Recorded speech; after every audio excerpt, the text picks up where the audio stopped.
आपने बोला कि देखिए अमीश जी ऐसा है, और इसके साक्षी व्यूअर्स हैं, व्यूअर्स आप साक्षी हैं। आपने बोला अमीश जी ऐसा है कि वो जो 17,000 रुपए का था या 1700 रुपए का वाला मामला था, वो तो हमारा था, हमारा प्रवक्ता था, हमारा नेता था, उसके यहां से देखिए कुछ नहीं निकला। शिखर वाले के यहां से देखिए कितना कुछ निकला, इस पीयूष जैन के यहां से कितना कुछ निकला।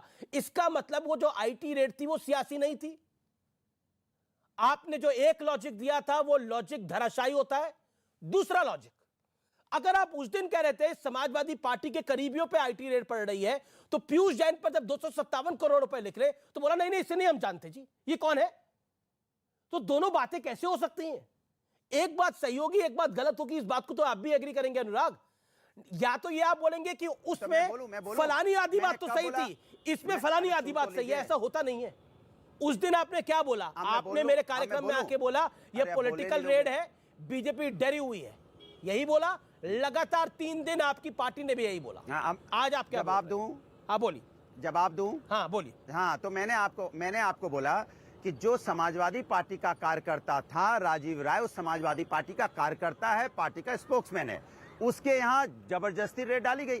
ठीक है, आपने रेड डाली, उस पे हमने बात उठाई, लेकिन आप इसको जोड़ दोगे कि हिंदुस्तान में कहीं भी रेड होगी पैसा मिलेगा, तो उसको समाजवादी का लेना देना है। यूपी में प्रचार से कहीं नहीं, यूपी में यूपी में कहीं नहीं, यूपी की बात कर रहा हूँ। ठीक है, मैं यूपी बहुत बड़ा है। सुन तो लीजिए आप मेरी बात। नहीं, मेरी बात पूरी नहीं हुई, मेरी बात पूरी नहीं हुई।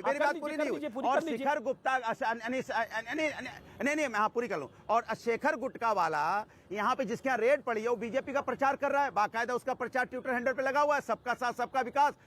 बीजेपी को शिखर पे ले जा रहे हैं और शिखर बाकायदा प्रचार कर रहा है। तो ये बीजेपी का आदमी नहीं हुआ, और वो लोग आपस में दोस्त हैं, दोनों की रेड पड़ी है। अब सवाल ये उठता है कि एक सेकंड आप ये कह रहे हैं अनुराग भाई, आप कह रहे हैं कि बीजेपी का आदमी, एक सेकंड अनुराग एक एक करके ना धागा पूरा खोलेंगे, पूरा धागा खोलेंगे। आप कह रहे हैं कि बीजेपी का आदमी सरकार ने पकड़ लिया, मतलब इनकम टैक्स ने पकड़ा है, उसके यहां से भी निकला है, हाँ है ना, यही कह रहे हैं ना?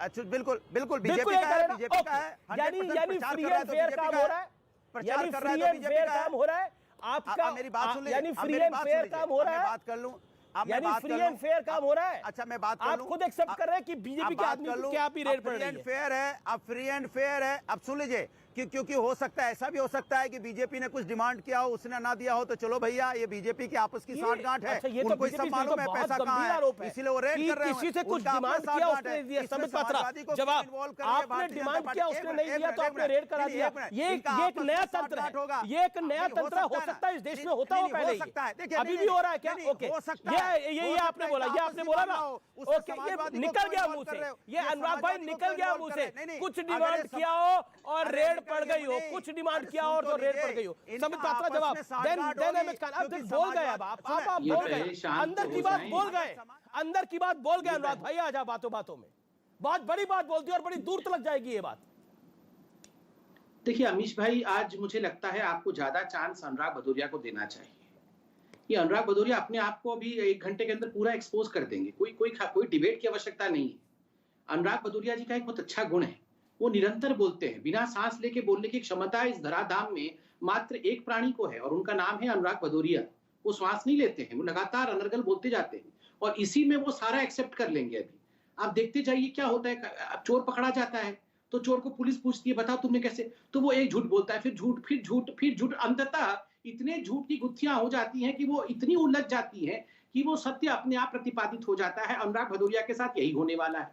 ये सारे लोग कह रहे थे कि ये 5-6 रेड पड़े थे, कोई एक राजीव राय के घर रेड नहीं पड़ा था, एक साथ 5-6 रेड पड़े थे, और सभी रेडों को मिला करके अखिलेश जी ने प्रेस कॉन्फ्रेंस करके कहा था कि उत्तर प्रदेश में ये जितने रेड पड़े हैं वो सारे वैमनस्यता के मानसिकता के साथ, बदले के भाव के साथ, समाजवाद को बदनाम करने के लिए ये रेड पड़े हुए हैं। नंबर 1।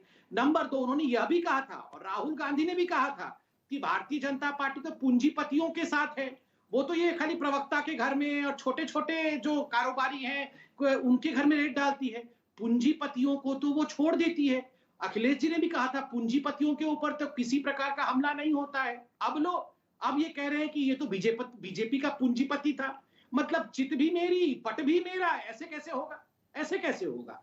आप बताइए, खुद ये कह रहे थे पूंजीपति, अब पूंजीपति पकड़ा गया है, ये किसका पूंजीपति है? अगर आप कहेंगे बीजेपी का पूंजीपति है, तो आप जो कहते हैं अभी तक कि हम पूंजीपतियों की पार्टी है, फिर तो उल्टा पड़ जाएगा।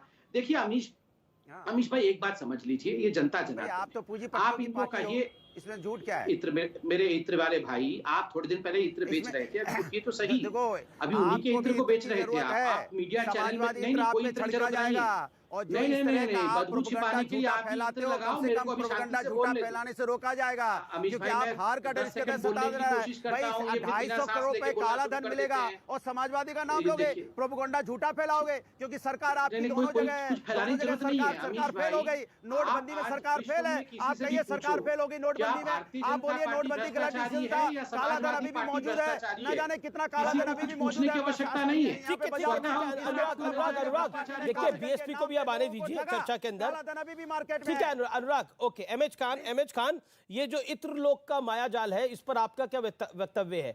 ये सामान्य बात है 257 करोड़ निकलना, और आपने भी अखिलेश जी की प्रेस कॉन्फ्रेंस देखी होगी उस दिन, आपका क्या कहना है?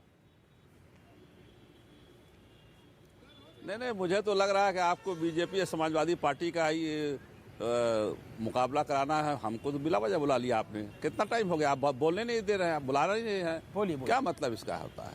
फेयर रहिए ना। अगर आप डिबेट कर रहे हैं तो डिबेट में फेयर बिल्कुल। रहिए। देखिए आज विषय क्योंकि सपा और भाजपा का है, इसलिए उन्होंने पहले टाइम लिया। अब अपने तो वक्तव्य को 1 to 1 कर देते ना, आप अपनी बात तो को रखिए ना। 1 to 1 कर दे भाई। अमीश जी 1 to 1 कर लेते, फिर हम लोग की जरूरत नहीं थी बुलाने की। बिल्कुल आपकी जरूरत है, 1 to 1 तभी तो कर आपको लेते। बुलाया है। पूरे दूसरा देखते नहीं बुलाया तो कैसे बुलाया है? इस तरह से बुलाया थोड़ी है कि हाँ खाली भारतीय जनता पार्टी है, आप वो बात चल रहा है। रखिए, अपना मैं विषय मेरी बात रखिए ना। सुनिए, आप देखिए अभी तक जो बात। हाँ देखिए, ऐसा है कि समाजवादी पार्टी के नेताओं के ऊपर छापा पड़ा था और पैसे भी मिले थे, ये बात सही है, और ये भी छापा पड़ा है। अब सवाल इस बात का है, आपने शुरू में ये कहा था कि 40 किलो सोना मिला हुआ है, 40 किलो सोना, 50 किलो चांदी। 23 किलो मैं सोना, सवाल इस 50 बात- किलो चांदी। 50 किलो जी भाई, जो सोना मिला हुआ है अमीश देवगन जी, उस पर हॉल मार्क कहाँ का लगा हुआ है? उस पर हॉल मार्क विदेश का लगा हुआ है, विदेशी हॉल मार्क लगा हुआ है, इंडियन नहीं है। तो ये सवाल उठता है, संबित पात्रा जी जवाब देंगे कि विदेश से ये सोना कैसे आया? हवाई जहाज से आया कि पानी जहाज से आया, कि इसमें किसी की मिली भगत थी? और अगर मिली भगत थी तो क्या एयरपोर्ट पे जो एजेंसियां होती हैं उस पर जांच कराएंगे, या जहाज से जो सामान आता है उस पर जांच कराएंगे? ये देश में आया कैसे? इसका मतलब देश सुरक्षित नहीं है। कल को विदेशों से देश में और भी कुछ लाया जा सकता है, आरडीएस लाया जा सकता है, जनता को परेशान किया जा सकता है। तो ये तो लॉ एंड ऑर्डर का व्यवस्था भी हो गई, और इंटेलिजेंस फेल्योर की बात आ रही है कि इंटेलिजेंस फेल्योर। इतना पैसा आदमी 1 महीने में नहीं कमा सकता है, इतना पैसा 4 दिन में नहीं कमा सकता है, इतना पैसा तो उसको 4, 5, 7, 8 साल लगे होंगे। तब ये क्या भगवान कर रहे हो? ये पैसा हॉल मार्क लगा हुआ विदेश का नहीं आया क्या? हे भगवान, ये मरने के वक्त बोला जाता है भगवान। अरे 1 महीने ये में कमाया, जिंदा आदमी किसने नहीं बोलता है बोला? भगवान। ये ओहो, ये यार चाचा जी नाराज है आप क्योंकि आप तो इस अरे तरह नोटों गंदे का माला आदमी लाओ हो, तभी खुश इतने होंगे गंदे ये। आदमी हो कि किसी की सुनने को तैयार नहीं होते। इतने गंदे आदमी अरे हो, आप ऐसी बातें, पढ़े लिखे लगते कोई नहीं, आप जाहिल ऐसे लगते नाराज हो। क्यों रहते हैं? दूसरे बंदा आदमी दूसरे कैसे- ये सुनना 2-4 नहीं चाहते हो। सीट आ रही है, बस सुनना नहीं ताकि आप चाहते ऐसे नाराज हो कि वो 2-4 जाहिलों सीट जैसी खराब बात हो करते हो जाएगा। यार, जाहिल आदमी हो ये तुम। चाचा तुम पूरा जाहिल वो आदमी 2-4 हो, सीट जो तमीज बसपा नहीं की आ रही है तुम्हें। वो भी काट के कोई मारेंगे, वो- देखना। अरे वो- चाचा वो जी, जाहिल 2-4 जाहिल सीट बसपा नंबर की आ देखो, रही है, कम से जाहिल कम नंबर इतना देखो, गुस्सा तो मत खाओ नालायक आप। बेटे, थोड़ा शांति से बैठ के तुम जाहिल थोड़ा नंबर शांति से बैठ के इस पे देखो, चर्चा तो करो। इतना जाहिल गुस्सा नंबर रहोगे तो वो देखो, 4-5 सीट आ रही है वो भी नालायक कट बेटे, तुम जाहिल जाएगी। नंबर देखो।